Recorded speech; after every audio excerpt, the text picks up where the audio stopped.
Don't hide the plug. We back. This time I'm back with a special guest. This is my second to youngest daughter, Naila Monae Fulton. She has a very, very unique story, and I'm kind of honored to be a part of this story. And I'm hoping to highlight, some of her great accomplishments. So without further ado, Nai, talk to the people. Okay.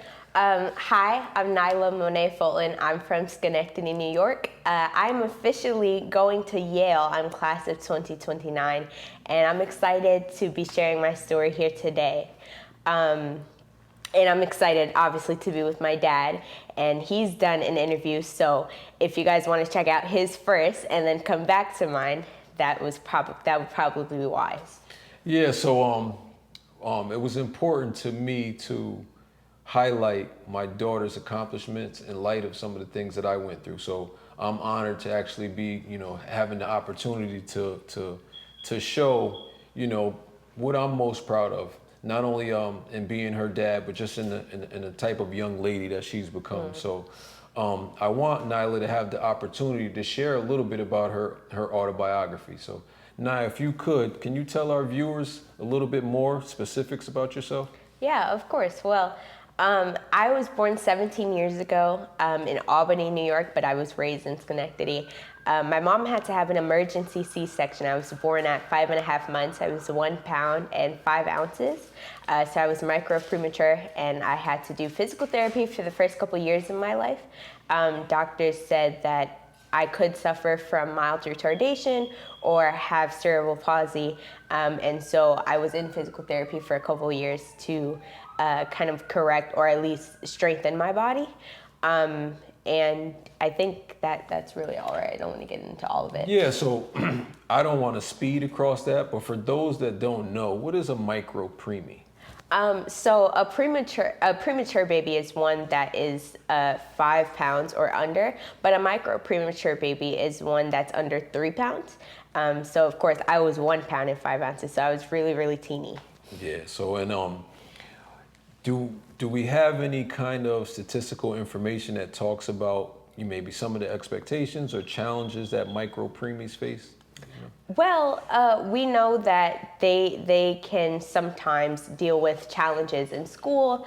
Often they are not thriving physically, and it takes them a couple months in the hospital for them to be able to come home. It took me about 3 months in the hospital, and then I was able to come home around Thanksgiving, but I was actually born in September, so that's a pretty big jump, not being home. But they came to see me every day. My mom and my dad, they came to see me. Well, my mom came to see me every day. So that was pretty cool.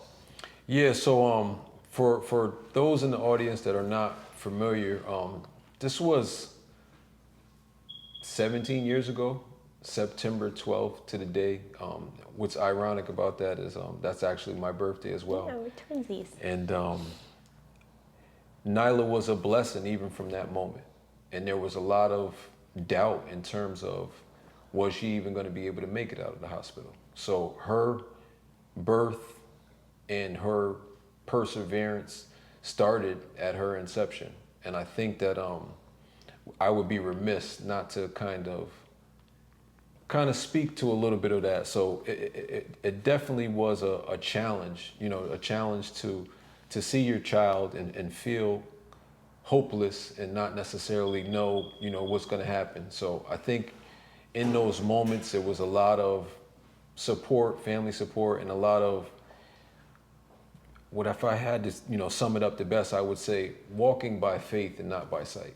So I know that was something that was a challenge that was for us, but even more so for Nye. And I think as Nye grew older and learned more and more about some of the things that she went through, I think that might have played a part in you developing such a great love for the Lord. Well, certainly. I was raised in the church. So from the moment I got home from the hospital, my cousins brought me to church.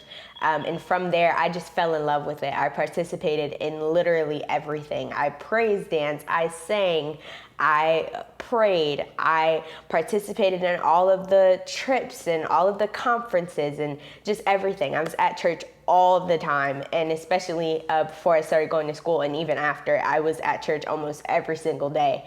And I knew that I was called to preach from a very, very young age. I was about 3, going around Schenectady telling everybody I could that I wanted to preach.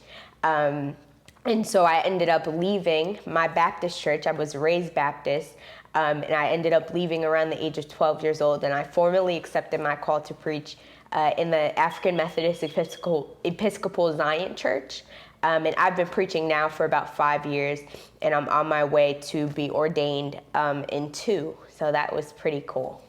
So before we jump into that, because that's pretty miraculous in and of itself, I do want to touch on the fact that you are one of 5 girls, and you had a unique path. None of your sisters that were actually older than you were into the church, but yet and still, you still felt this commitment to volunteer, to be active, and to kind of cultivate that relationship with God. Why do you think that happened to you and not none of your sisters?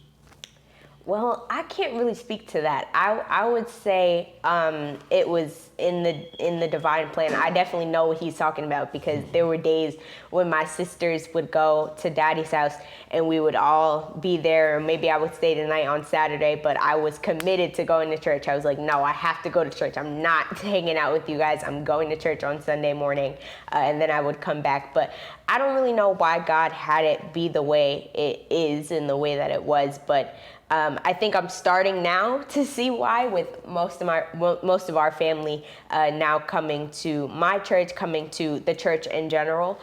So even though they didn't come to church when they were young, yes. Everyone's sort of active now or finding their own paths. Especially my older sisters. Yeah, and I think you were probably instrumental in that, Nai. So the fact that you had such this commitment and God has done so much for you, you were our miracle that we could look to and say, you know what, we know God is real because look at the work it's done in Naila's life. Yeah. So, it's kind of hard to kind of turn your back on a scenario when you got a walking, living proof, an example of, here's somebody that was born 1 pound, 5.5 ounces, that's grown into this beautiful young lady. So I definitely feel like you've been a beacon not only for your church family, but for your immediate family as well. So you've always had that ability to kind of galvanize and bring people together. But before we got there, as a young kid that was being brought up in the church and was actively about the church, that didn't have any prompting from her parents to force to go to church. Absolutely. Do you feel like you were ostracized? Do you feel like people made you feel different? Yes, I was definitely isolated. I mean, I was dealing with bullying in school because I was really committed to my faith. I was really, really devout. I remember there were times in my elementary school where I would bring my Bible to church. Bring my Bible to school. Yeah. I would read it all the time. I remember growing up in church when some of the kids were goofing off. I was always taking notes on what the sermon was and paying attention to the way that the preachers constructed their messages, and always paying attention to how they acted in the service, and just how they preached and what was so engaging about them. But yes, that definitely led me to be isolated. Even now, as a young preacher, you don't hear of too many people preaching at such a young age. 11. I started Right. preaching at 11. That's correct. So it's absolutely insane sometimes to think about. And often I find myself, especially in church, having friends, specifically clergy, that are way older than me. Yes. But I still have found friends, so that's cool. So you've been hearing since you were a kid that you were an old soul. Yeah. So that means no secular music. That means none of the stuff that a lot of your peers were doing. Right. So what did you do for fun? Well, I really like to read. I know it sounds nerdy, but I loved reading all the time. I would read all the time, and I love music. So my dad mentioned I loved gospel music. Now I've sort of branched off into like musical theater, oldies, R&B. But when I was younger, it was strictly gospel. That's right. And I had like a radio where I would play the music every morning, and my mom bought me all these CDs. And in the car, I would listen to gospel music. I sang in the choir, so I was always listening to gospel. But yeah, so reading, I read a lot. I also am a am a martial artist. I'm a black belt in Taekwondo. I actually quit, which sounds bad, but I wanted to branch off into working and getting work experience before I left high school. So I trained for about 5 years. And I got my black belt, and then I left. But that's sort of what I did for fun. So can you tell the audience why you picked Taekwondo, and what were some of the events that maybe led up to you getting into martial arts? Yeah, so I was really bad at sports. Like, I was terrible. I was not athletic at all. Which is ironic, because you got parents that are athletes. Right, and ahead. My sister, my mom coached Belmont. Yep, she did and cheerleading. You played basketball and football. Yep, and she ran track. Really? Yeah. I did not know that. Yep, she ran track. But and my sisters are all athletic. They played basketball. They cheered. Yep. I was never good at sports at all. But Taekwondo, I took like 2 classes, and I fell in love with it. My mom wanted to make sure that I had an extracurricular that was outside of school. And yeah, I just kind of took it and ran with it. So I think too, for us as parents, it was important too to a lot of the things that martial arts does, it kind of instills discipline and some confidence. So because Nai was smaller than a lot of kids her age, there was scenarios where we knew as parents we couldn't be there.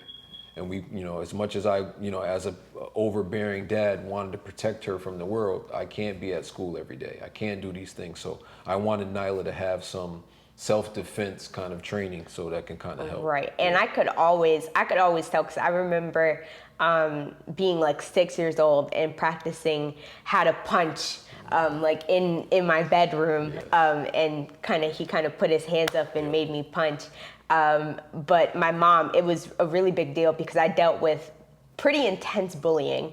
And so by the time I got to middle school, my mom was like, she has to know how to do something. Right. So I ended up going to Taekwondo, which changed my life in so many different ways. It taught me, like he said, discipline. It also taught me how to build teamwork, because of course, Taekwondo is more of an individual sport or art, but I was on the demo team, so I performed with my team and things of that nature, so I was able to kind of build or at least experience what it feels like to be on a team. A part of a team. Yeah. When you say demo group, what is that? Can you tell us a little more about that? Yeah, so it's basically just a performing showcase. So you kind of showcase the best and brightest at your dojang. So it was crazy. It wasn't the things that they were teaching in normal class, or at least the things that they were showing in normal class. So think of a basic side kick. We elevated it so that you have to jump over a bunch of blocks, or you have to break like 10 boards at a time, there are like lines and sequences where we all have to break boards, like lots of them at a time. And it was kind of merit based in terms of how you went from, what did you start off? White belt. You start off at a white belt, then next is yellow. Yep, yellow, orange. Yep. I'm forgetting because I haven't been in it for a long time. Well, that's way after, but I think it's white, yellow, orange, green, blue, purple, red, brown, black. Wow, so that's quite a bit. Yeah. So I don't want to skip over a lot of the other things. So when we brought Nai home as a micro-preemie, for the most part, she was relatively normal for a newborn. But then when she started to get into some of those toddler phases, there was little things that we started noticing. I remember your left side not being as strong as your right side. And I remember Mom being really upset about that and thinking that that was going to have some long-term impairment. Yeah. But I was determined to kind of do little things with you, whether it was arm exercises or leg exercises. I remember manipulating you as a child just to kind of balance you out and kind of give you a lot of those different things. And I think that that made a huge difference. I also, remember, like you had mentioned, jump roping. Being able to have that rhythm, have it at time. This man made me jump over the cracks in our sidewalk to get used to the rhythm of jumping up and down. And then I remember when we incorporated the rope and I just got all messed up. And then we just worked at it for months and months, or making me ride my bike and falling all the time. And my mom was so upset because I would like skin my knees and all that stuff. And he was just like, it just makes her stronger. It makes her stronger. And I was like, I don't want to do this anymore. Right. But eventually, you know, I learned, but it was because of him training me for a million days. So I always felt like, as a father, that's my responsibility. I want to try to push you beyond your comfort zone. I want to make you challenge yourself so you can do things that you don't necessarily believe that you can do. And I think that kind of boded well for you later on in life. So when we skip to later on in life, when do you feel like you noticed that you had an acumen or a high intellect with regard to your schoolwork? Well, I always remember going to school and sort of finishing my work early, trying to help other kids, being in honors programs. I remember even at my first elementary school getting like Chinese food or something because I had good grades, and this was like first grade or something. Yep. So I've always just had a love of learning, and I always was determined to be the best. My attitude was always, well, if I'm in this building for 7 hours a day, 5 days a week, that's 35 hours. So I might as well, you know, try my best and be the best, because that was sort of the attitude that you always instilled in me, you and mommy. Definitely. So what about some of the education that you think you got even prior to school? Well, a lot of it came from church, and also obviously my parents, just reading to me, giving me books.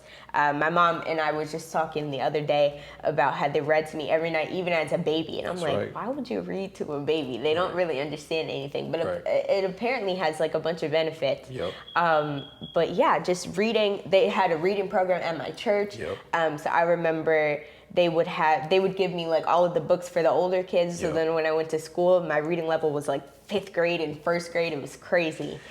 And now, do you think having that foundation is what translated into you consistently being on high honors, being a member of National Honor Society, being able to be eligible for all these different scholarships? You kind of alluded a little bit with regard to Yale University. Talk to us about Yale. What was it about Yale? What is Yale, for those that don't know? Well, Yale University, in my opinion, go Bulldogs. Yale University, in my opinion, is the best Ivy League. What drew me to Yale was their small class size. I go to a small private school, so I knew that adjusting to college was going to be difficult. Yeah. But I was looking for something that had more of that intimate, more homey, more family feel, because of course that's what we have at my school, which is actually an alum. Right. But yeah, so that small class size, but also academic rigor, and I know that I want to go to law school, so I wanted something that was going to be prestigious and allow me to get into the law school of my choice, being that I excel and get good grades, which I don't believe that'll be a problem. When we talk about Yale, for me, I always think of prestige, right? Right. And I think about how exclusive Yale is. So can you tell our viewers what are statistics for those that get accepted into Yale University? Yeah, well, Yale, as it stands right now, has a 5% acceptance rate. So I actually just received the statistics a couple days ago. I was one of 2,308 applicants that were admitted for the class of 2029 out of like 50,000. And think of the best and brightest all over the world that are applying to these schools. You know, you don't just kind of apply out of luck. You kind of got to be smart and be like an A student or have some crazy extracurriculars to even aspire to the Ivy League or have a fighting chance, shall I say. When did the Ivy League be a goal of yours or become a goal of yours? Yeah, well, originally, Dad, you know, I was big on going to HBCUs. I was like, there is no way I'm not going to Howard University. Right. And then around 9th grade is when I was like, well, let me take a look at the Ivy League. And then right around 10th grade, I was like, nope, this is where I'm going. This is what I'm going to do. And originally, Harvard was my first choice. Yep. And then I went to visit Yale, and I fell in love. So then Yale became my top choice. Okay, so what would you say to a person that says a college degree is a college degree? Why a Ivy League was important to you? Well, I mentioned prestige is really, really important to me, but Why? also Why in specific? because I think a lot of people, as a black woman, Yes. A lot of people have expectations or limitations, shall I say, Yep. on what we can achieve, especially being from Schenectady, New York. It kind of reminds me of when it talks about in the Bible, what good can come out of Nazareth when they were talking about Jesus. A lot of people say, well, what good can come out of Schenectady? Even at my school, a lot of people look at Schenectady as like the dump, Right. like the hood. Right. Like they're just like nothing good come out of there. And so it was integral for me to aspire to the Ivy League. One, because I wanted to inspire others. I wanted to let others know that it was possible. But again, I was looking for more of that small feel. Yep. And that prestige, it was important to me to be able to just say, I made it, and I was one of the best and brightest of the country. I was one of the best and brightest of my class. Right. Because of course, like I said, I always kind of had that drive to be the best, even though it might not be so admirable. Some people might say, oh, that's cocky or that's conceited. Right. But I think as long as you're humble and you're sweet and you know that like you're not better than anybody just because you go to Yale. And I'm glad you touched on that without me even prompting you to, because there's no knock on HBCUs. Absolutely HBCUs not. do excellent jobs. We have one of your sisters goes to HBCU. So for me, I thought that Ivy League would be uniquely beneficial to you, because I know you have some aspirations in terms of maybe the political landscape at some point. You want to go on law school. Yeah. And what we will say is, unfortunately, we do live in a society that does give benefit with regard to certain schools. Mm-hmm. So when you go to these more prestigious schools and you do well at those prestigious schools, it does open up other doors that other schools may not. And let me just say, to go back to your previous question about why it was important as we talk about prestige, they don't expect black women, black people to go to these schools. That's right. A lot of these Ivy Leagues were set up to give the white students more opportunity. Right. And so to be a black woman aspiring for the Ivy League was important to me, because I know that it's not expected, but it's something that I'm doing. And I feel like a running theme throughout my life is to defy expectations. So that, again, it was why it was important to me. And why it's important to me to be sharing with you all today. So you talked about history being one of the subjects that you like. What is it about black women in education and some of the challenges that they face historically, and why are those things important to you? Right. Well, it was always impressed upon me as a young girl. My mom always said, you're a double minority. You're black and you're a woman. And so it is imperative that you work hard. You have to work twice as hard to get half of what they get. Right. And so it was important to me as a black woman to aspire to this, because for one, black women are the most educated in the country, but we don't necessarily have the opportunities in the workplace that white men have, even that black men have, or just people of color in general. And so it was important to me to have a fighting chance and to do everything that I can to get to where I want to get, because ultimately I want to advocate for people that look just like me, right? That is the point of me going to law school, is advocating for my community, speaking up for people that don't necessarily, that feel voiceless or that can't stand up for themselves, whether that be just for social injustice or if they're plagued by the federal, what am I trying to say? The court system. Yes. So that was important to me. Okay, so can you speak to some of those things that you may have done in your current positions? Right. So I was the president of the NAACP Youth Council here in Schenectady. So I advocated a lot in City Hall about, a lot of our representatives at the time were arguing. There was a lot of infighting in City Council. And it was interesting because they were all Democrats. Right. But I sort of brought the youth perspective and said, no, the young people are watching you, and we know exactly what you're doing, and you're not making change. You're Right. instead just arguing and wasting all of our time, all of our money, Yes. and just kind of being foolish. And so, Passing the buck, right. so to And speak. so I talked about that, but also it was important to me to advocate for a clean slate legislation, which is something that we have here in New York now. And really, just to go on a little bit of a tangent, why that was important to me is because a lot of my family has gone to jail. A lot of the men in my family have gone to jail. You guys have heard my dad's story, and his is not necessarily one that is foreign or one that is sort of his story is unique, but it's not to say that other Black men don't experience the injustice of our system. And so it was important to me that people coming home from prison, people coming home from jail would have an opportunity to get their records expunged for less, what am I trying to say, Dad? To kind of lower the recidivism rate. So Right. if there's a person that's been convicted of a crime, oftentimes For petty crimes, let's say. There's a stigma that's attached to them, right? So Right. people aren't allowed, to vote, maybe. Right. People might not be allowed to bear arms. People might not be allowed for a certain employment situation. So, Or even to get adequate housing, which is absolutely insane. Yep, so- You should be able to get housing no matter who you are, no matter what you have done.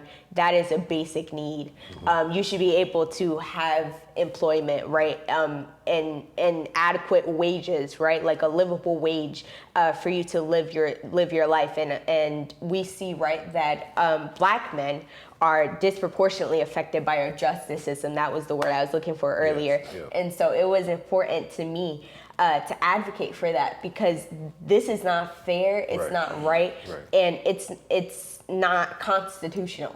So in the event that things do go well for you at Yale, your next stage is probably law school. Mm-hmm.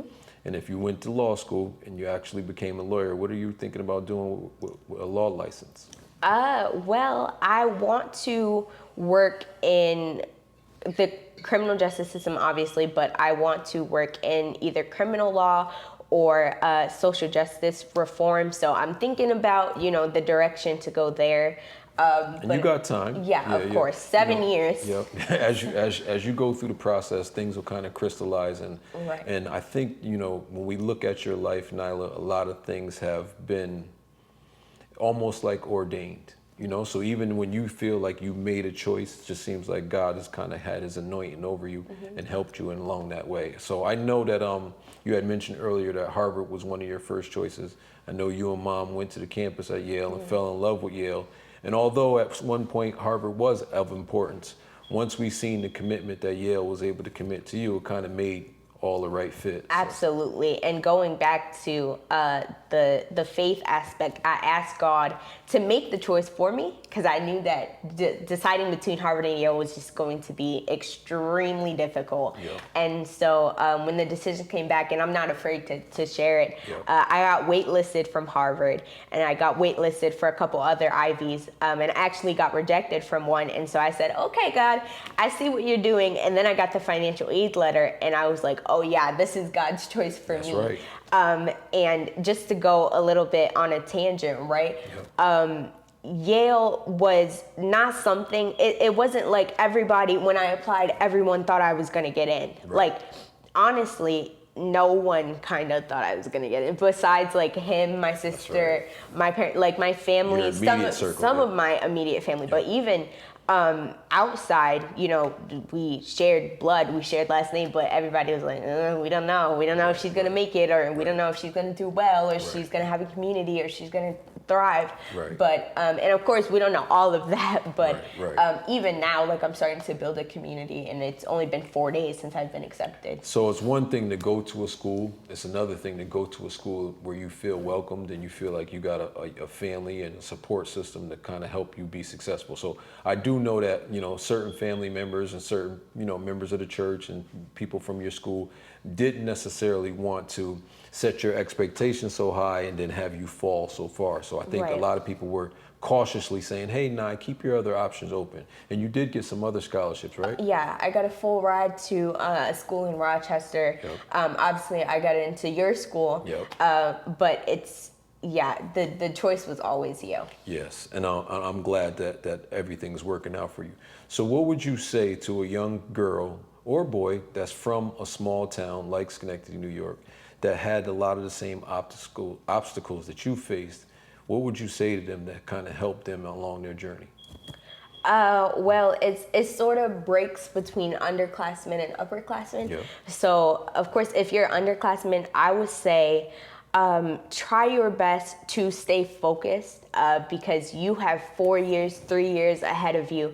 And so there are obviously many opportunities for you to fall, of course. But if you set this in your mind and you say, hey, I really want to go to an Ivy League school, I really want to join the best and brightest of my peers and really learn from them and learn from the faculty at these schools, then I would say my best piece of advice for you is to stay focused and to not let anyone deter you. Don't let anybody say no. Don't let anybody discourage you, and try your best. I know this is hard, but try your best to surround yourself with a community of people who can believe in the vision even when you can't. Yeah. There were times when I was getting so many no's from the people around me, and getting so many, you can't do this, why don't you go to an HBCU, why would you even aspire for this is stupid, this is ridiculous, this is not a good idea. But when I couldn't believe in the vision anymore, I know you were supportive. Right. I know Naila was supportive, my sister. Yeah. I had a teacher in school that was supportive. I went to a school every day knowing that even some of the staff thought I was overambitious, thought I was doing too much. In our school, I go to a small Catholic school, and so I don't really know all of the statistics. I don't really know all of the record, but in the past at least 20 years, no one has went to the Ivy League, period. So yeah. That's what I wanted you to touch upon, the challenges, because it could be a scenario where a person does have a 4.0 GPA, where a person has extracurriculums, there's essays, there's all these different factors that go into that decision-making process. And I think that there were times where you felt a little overwhelmed, where you felt like that work-life balance was kind of, a lot. And I think, it's important to be able to say to those people that might be in your shoes to rely on their family, to turn into people that can pour back into them and give them, positive reinforcement. So I think that you said it yourself, you feel like this accomplishment is yours, but it's also a reflection of all the other people that poured into you as well. Absolutely. And because of our family, because of how our family has been treated by the justice system, it was important to me. I understood, that some of my uncles, my dad, might not be able to get into the spaces that I'm about to go into. That's right. But if I can share a glimpse of the genius that they've poured into me, and this is, again, why it was so important for me to advocate for clean slate legislation, because I believe that you guys are the most brilliant people I know. The conversations that I have with my uncles and my dad are just out of this world. They're absolutely brilliant men. And I have absolutely brilliant women in my family. But it was really important. My grandparents, my mother's parents, my grandpa was growing up poor, Hudson, New York. He shared stories about how he stole books because he couldn't afford them. So he stole them from the library and then put them back the next day so he could do his homework. My grandma never graduated high school. My mom got a GED and then she went to trade school. And of course you went to UAlbany. So to have this opportunity to go to an Ivy League is important, because I know that I'm representing a larger community. I'm representing the Fulton family. I'm representing the Howard family. I'm representing the Cheers family. Yeah, I'm representing a bunch of people that I've poured. I'm representing my church, and so and of course I'm representing my God, and so I want to be able to do all things well. Not only for me, but certainly for the people that have poured into me and allowed me to get here, because as much as people are proud of me and they keep sharing, Yep. and they keep, congratulating me, Yep. I'm really trying to put the spotlight on the people that have raised me and the people that have created me, and molded me into who I am, because I didn't just wake up and become valedictorian. Like, Right. I worked with my family, and I worked with my grandpa, and I worked with my dad, with my pastors, Yep. to get where I am today. So it's not an isolated effort. It's not something that is only me.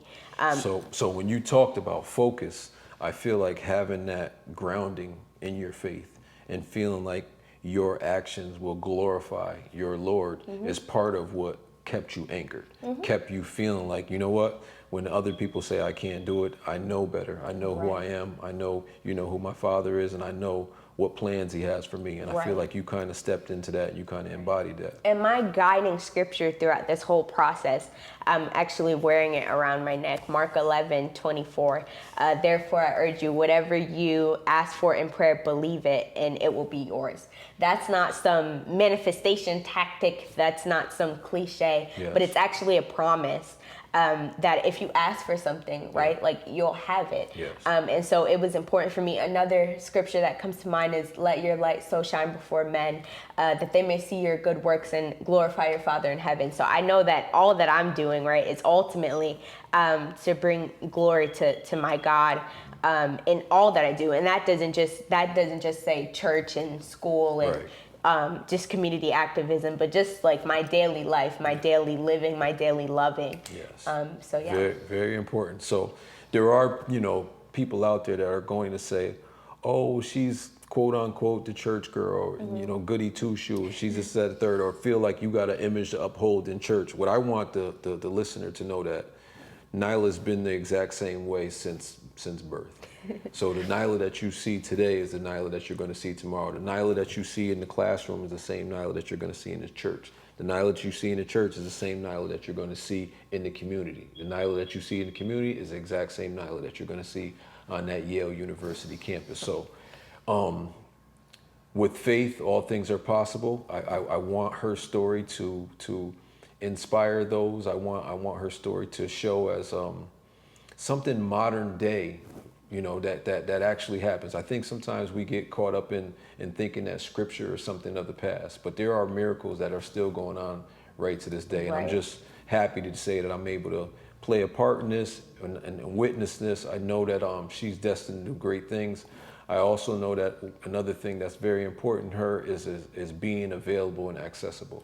Right. So for those of you that do have questions, do have follow-ups, do want to follow Naila Stoyer, if you want to share some of your social media handles. Yeah, I'm on Instagram at nxmonae, Monae.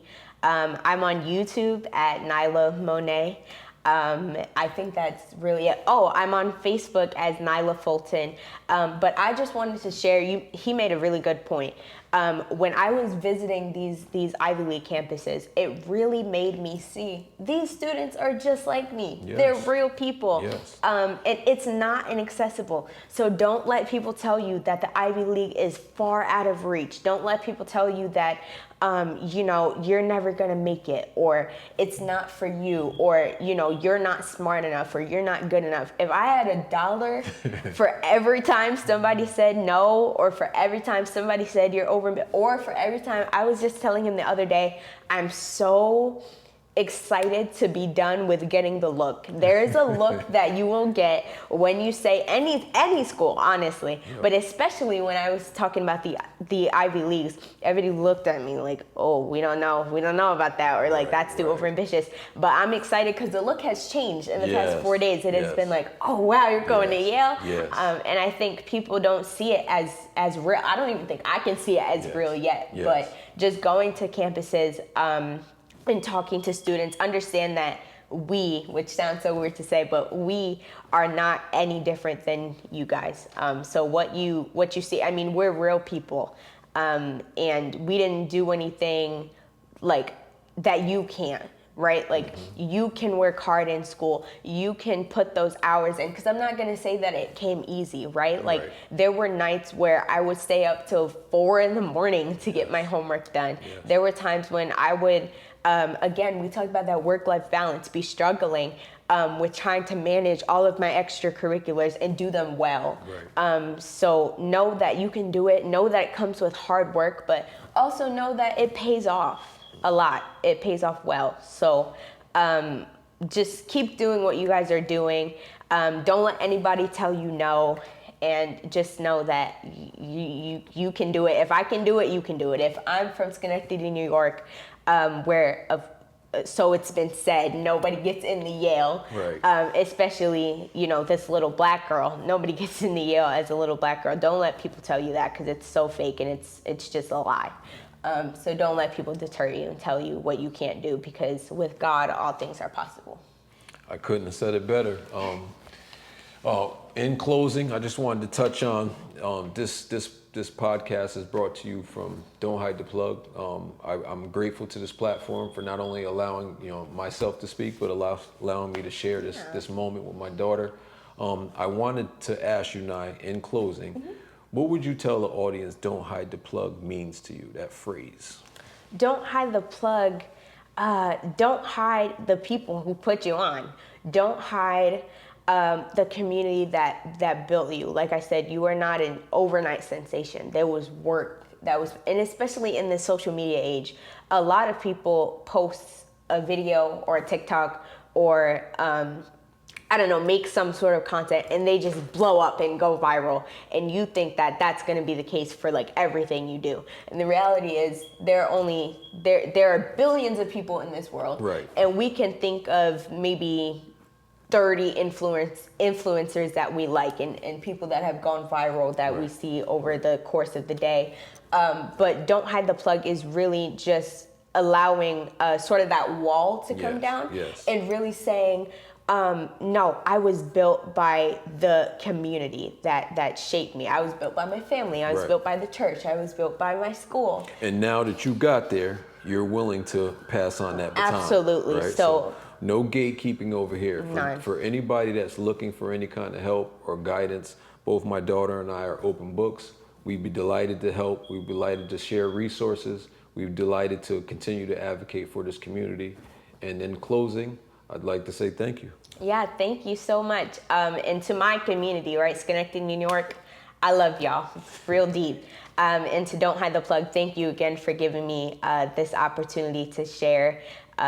If I can share a glimpse of what my life has been and inspire somebody else, then that's what it's for. So thank you again for the opportunity.